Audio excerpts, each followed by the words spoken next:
Let's give a massive cheer, round of applause, for Chris Hogg.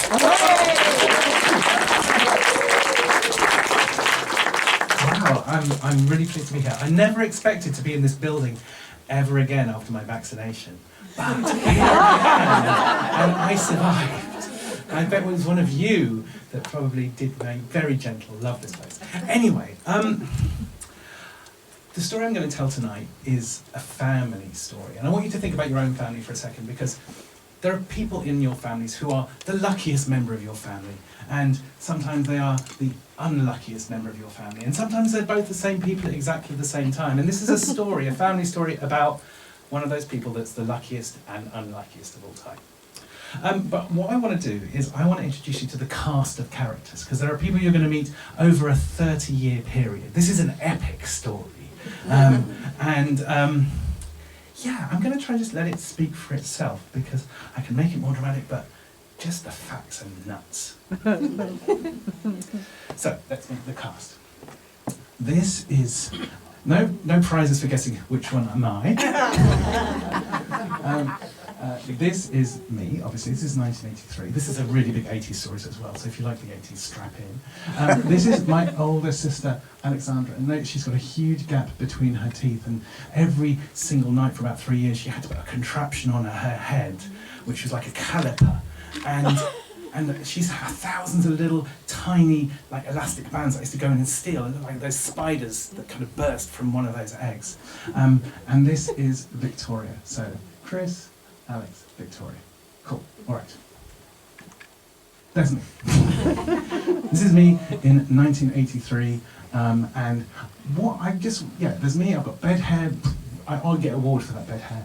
But I just want to point out this little hole in the wall here, just by my bed, which you might be able to see, because I was convinced that if I just hid stuff in there, nobody could see it. You know, nobody would know if I'd been to the cinema and gone to the machine and put a pound in and got some condoms out at age 10. Nobody would know that if I put them in there.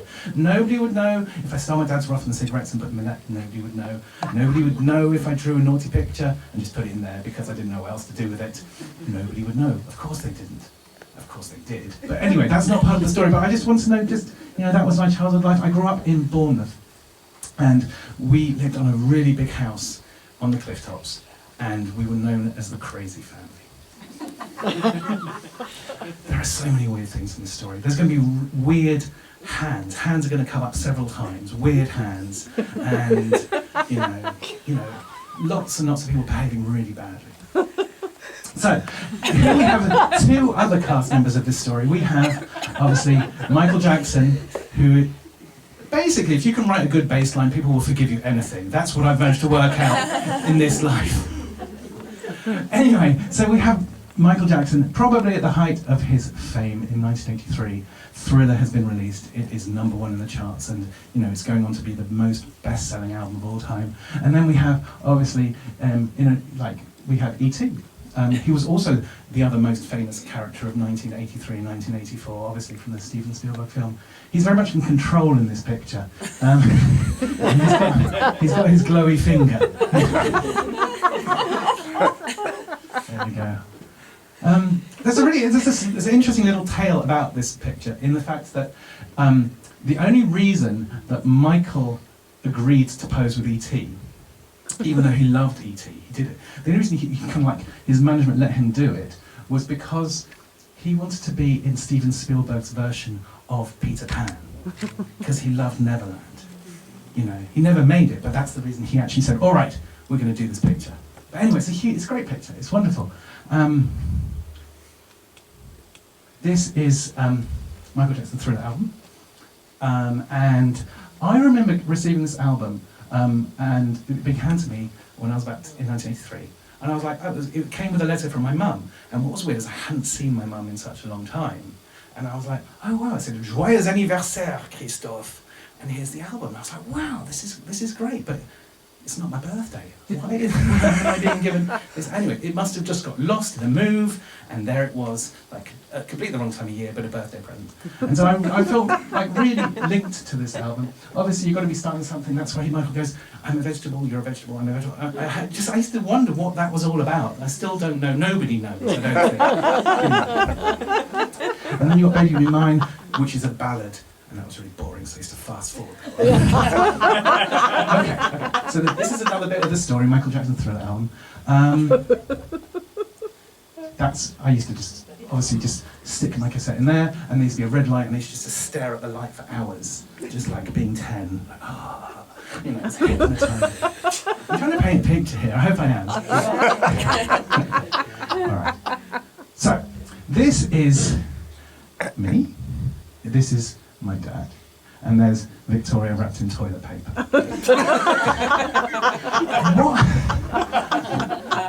What I want to draw your attention to is this watch. This watch was a Baum and Mercier watch, and it must have cost about £20,000. It was like a one molecule of gold plus air, and it had no numbers on, and it was just a testament to how rich he was. I want you to make note of this hand here, because it's kind of hidden a little bit. It's hidden because he has an impairment in his hand. More of that in a minute. But I just want to kind of just paint this picture of this really, really successful, well, he was the youngest ever director in the United Kingdom at the age of 22. This is back in the 70s. And there's a very, very interesting reason why he became a director. And it's because of, is this going to come in? This is the one that doesn't play. Because of a roulette wheel. So, one of the most famous casinos in London is called the Knightsbridge Sporting Club, and they only got legalised in the 60s. Now he used to go to the Knightsbridge Sporting Club, and he was a tyre fitter. He was built, you know, he just loved tyres all day. And he went in with his wages, and so he put like 0, 3, 11, 8, well, you know, whatever his numbers were. And spun the wheel, and then 0 comes up. And he's like, well, you know, 36 times that, that's absolutely fantastic. In a casino, they will leave the stake from the previous winning spin, and does anyone want to guess what happens next? 0 comes in again, so he's won twice in a row, and so he just leaves the stake there. The spin again. What number comes up? 0 comes up for the 3rd time. And he's just now just like going, this is like probably in about a 4-minute period. He's just like probably starting to sweat a little bit at this moment in time. Spinning again. 4 times now. 0 comes straight in. And people are obviously starting to crowd round now and like going, what the hell is going on? The croupier is probably sweating at this point. It spins again. 5 times 0 comes up. The stake is there every single time. It spins again. 6 times 0 comes in. The odds of that happening are 2.5 billion to 1. Now, if you speak to a croupier, they'll say that that has happened probably about 6 or 7 times in the 20th century, and obviously they talk about it and they note it down. 7 has never happened, but 6 has happened more than once, which is an interesting kind of just weird thing that life will teach you if you come from Bournemouth and live in the cliff tops with a crazy family. Okay, so he leaves his job. Well, no, he doesn't leave his job. He goes to his boss and says, I'd like to invest in a company. Bang, he's a director. Goes and buys a house, goes and buys a car, and he's got everything just in a 15-minute period. That's luck. That is luck. This is what his hand looked like when he was born. It's called syndactyly, and it's quite a common. I actually think this is quite beautiful. I should have warned you. There will be a picture later that is a bit horrid. So I just want to warn you. It's black and white, so it's old, and so it didn't really happen. So it's quite common, and I actually think it's quite beautiful. But his mum, my grandmother, who obviously smoked millions of fags during the war, and you know, and like probably felt a little bit guilty about, you know, the fact that he was born with a hand that wasn't like everybody else's, and so she took him to go and have that kind of dealt with. And there was only one person in the United Kingdom that was capable of unfusing a hand like that, and his name was Dr. Ralph Mackindoe. And some of you in the room will probably have heard of Dr. Ralph Mackindoe. He was probably East Grinstead's one of the most famous sons of East Grinstead. He was a New Zealander who ended up living. Basically, he invented a portion of plastic surgery. He invented a thing called the pedicure, which is where, because in the Second World War, obviously there were so many burnt young men and burnt pilots, and somebody had to kind of just, you know, take it. He advanced plastic surgery, which Michael would have loved. He advanced plastic surgery to levels that it had never been seen that before. And he invented this process here, which I'm going to show you. So he would grow a piece of skin, he would do a skin graft and cause a tube. I'm so sorry, I'll move back to the other picture. There we go. He would grow a tube, and of living skin that would go from the nose to under the arm. And he was really good at unfusing the frozen, burnt hands of pilots, because that's what would happen. You'd get burned and you'd obviously clench up. And so they took him to that doctor, Dr. Ralph McInerney East Grinstead. But this is the 1950s. And so what happens in the 1950s is obviously they don't let parents in. And so he was there for about 6 weeks having skin grafts, and he didn't see his mum or his dad in that time. And essentially he regressed. He went from being a 4-year-old to being a 2-year-old. And so he always had this kind of 2-year-old rage in him. You know, he was very successful, very lucky, but he's got this kind of really horrible thing that's happened to him, this kind of really early trauma that's really kind of baked in to who he is. So we haven't even got to the main bit of the story. I am going to speed up, actually. Okay. There we go. So, we saw that Michael Jackson came into my life at the age of 10. About 4 years later, on one of the numerous holidays that my dad took us on, because we were obviously very wealthy, so we went to Disney twice a year. We just went all around the place.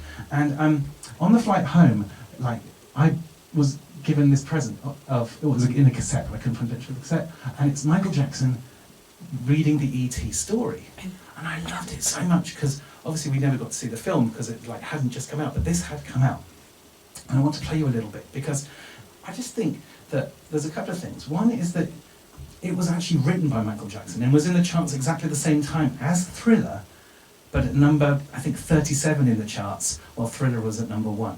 And if you want to hear one of the songs that could have been on Thriller, it's actually on this album, and you can hear it online, it's just quite fun. But I'm going to play you 2 little extracts. Oh, there we go.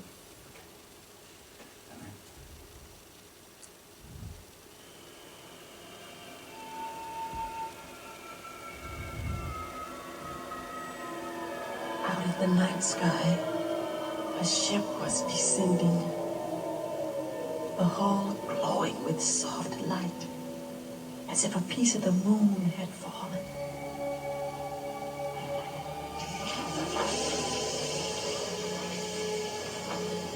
The hatch opened and the crew came out.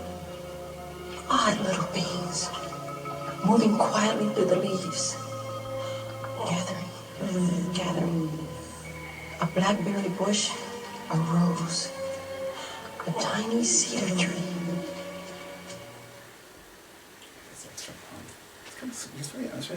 I'm impressed that he wrote it, you know.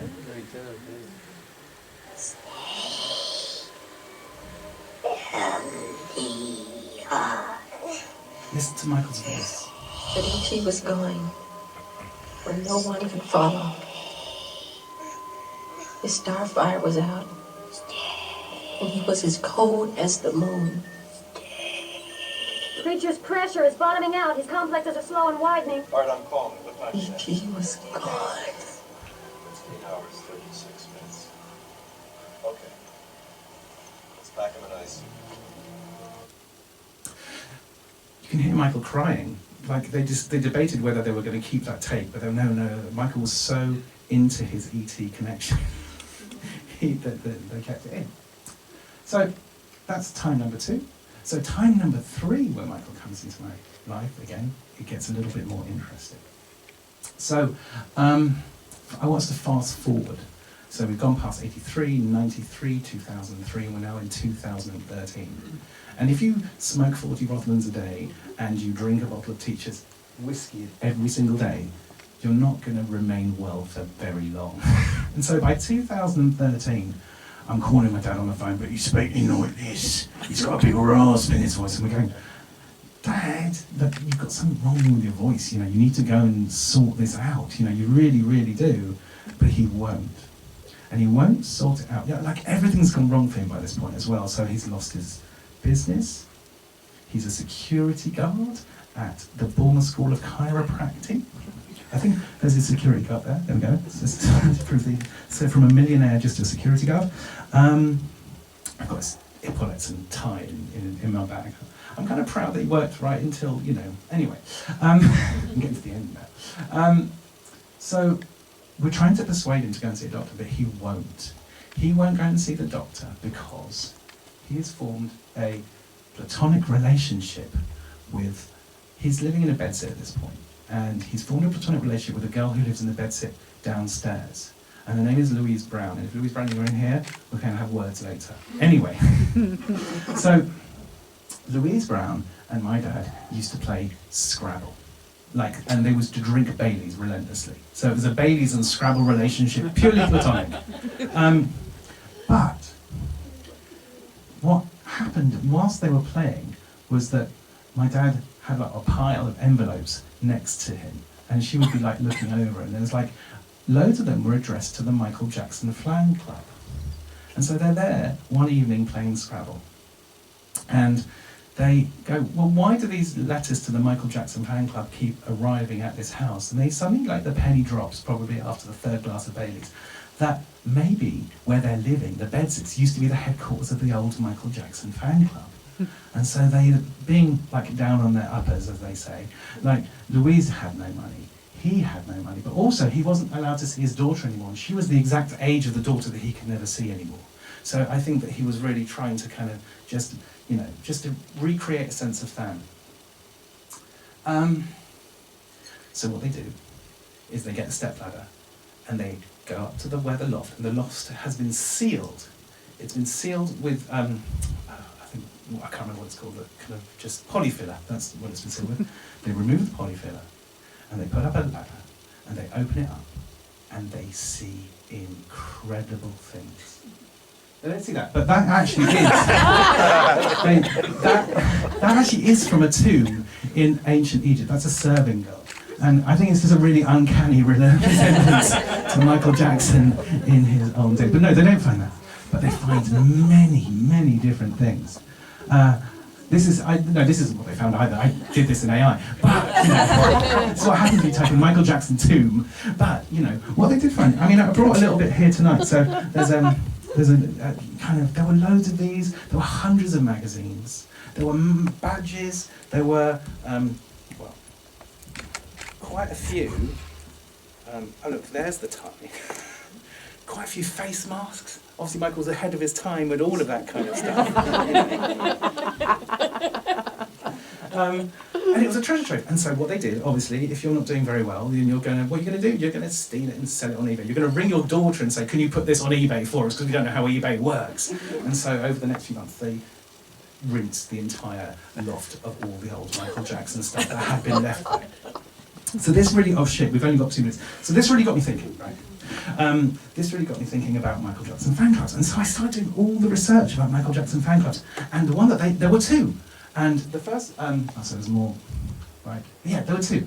There was the Michael Jackson World Network and the Michael Jackson New International, okay? And the Michael Jackson World Network was run by this guy called Adrian Grant. But this wasn't the one my dad found. This was the one. Anyway, let me tell you about this guy. So this guy, age 13, buys Thriller on the bus, so excited, and then starts a zine, like a little kind of zine, and he's putting all his love and passion into it. And he's actually just putting it into HMV, right? No permission, just putting it in HMV. And eventually HMV says, all right, you can sell it. And so he just puts it in every week, 100 copies, whatever. And then it becomes to the attention of the Michael Jackson, record company. And so, it becomes official. It gets sold around the world, just this little zine. And so what this guy does, Adrian Grant, is he commissions this painting, right? He's got $2,000 left in the bank. He commissions this painting. I can't remember exactly what the painter's called. It's really cheesy as hell, but it's a painting. It cost him $2,000. And so what he does, even though he's even got a tiny little zine, he rings up Michael Jackson's management and he says, our zine wants to give Michael Jackson a Lifetime Achievement Award. And so, he gets, Adrian Grant, he's probably older than 13 now, he's probably 20 or something. He gets flown over to LA to give this painting to Michael Jackson.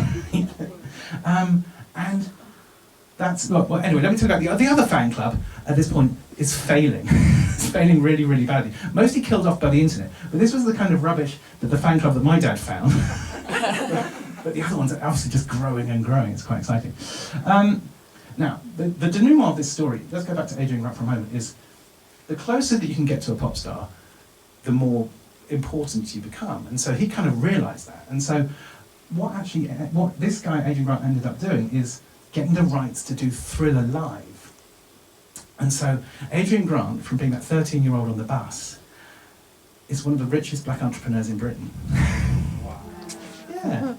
Just goes to show you've got to follow your dreams, isn't it? You know, no matter where they take you, there's a moral in there somewhere. Okay. There we go. Back to the old dad. So he refused to take any... Right. Can I have one more minute? Okay. So he refused to take any advice about his dodgy voice. And partly because the girl, Louise Brown, basically was defrauding him. And she helped him take out 7 credit cards in the last 6 weeks of his life. And so together they did a last bank job for about £27,000. Never paid any of it back, obviously, but you know, she was just telling him that she needed to get off drugs. Anyway, it's a very, very sad end to the story. I don't know what I'm going to now. There we go. That's wasting time. But you know what? I mean, I don't think he got up every single day thinking, oh, you know, I'm just going to be a drunk. You know, people don't. You know, he was ill. And so I salute you tonight, Dad. Sometimes I do, sometimes I don't. But yeah, today, you know, you're all right. Yeah, I think that's about it. I don't know, this was a weird ending, you know.